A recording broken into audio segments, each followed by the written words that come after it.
This is a Walt Disney original little long-playing record, and I am your Disneyland story reader. I am going to begin now to read the story of Pinocchio. You can read along with me in your book.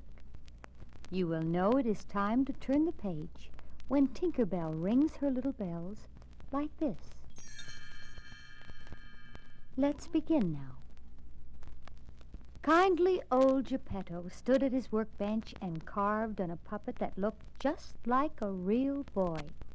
He sang as he worked, and little Figaro, his cat, played with the chips as they fell from his knife.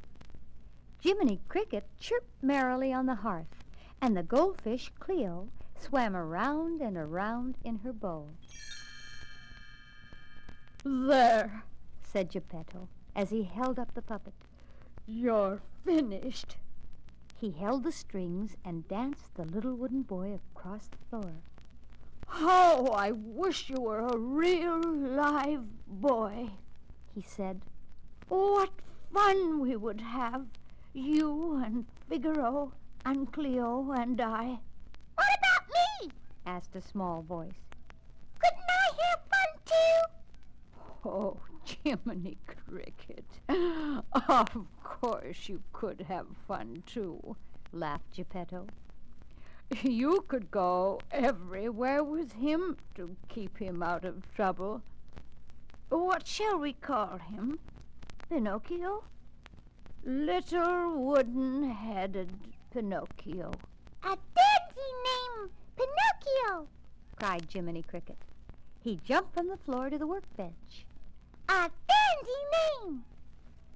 At that moment, all the clocks in the house started to strike.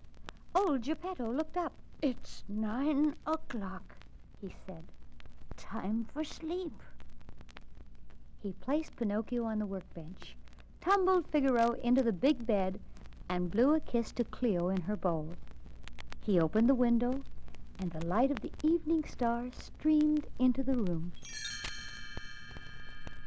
"Starlight, star bright," he said softly.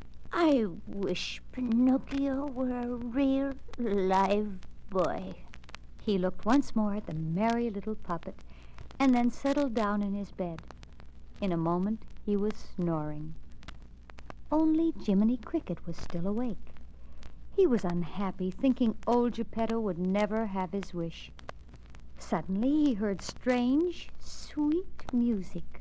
The evening star sailed down through the sky and into Geppetto's window. The cottage was filled with dazzling light, and there stood a lovely fairy dressed all in blue. "It's the Blue Fairy!"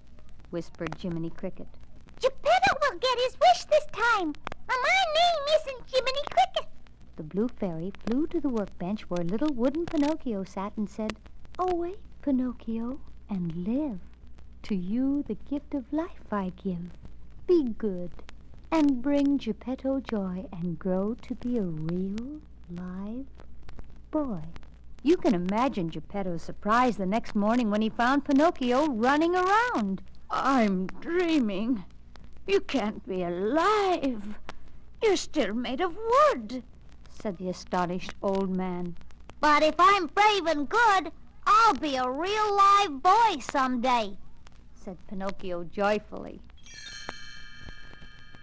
At last Geppetto said, "Now, Pinocchio, it's time for all good boys to go to school."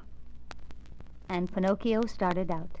"Pinocchio, Jiminy Cricket called. wait for me!"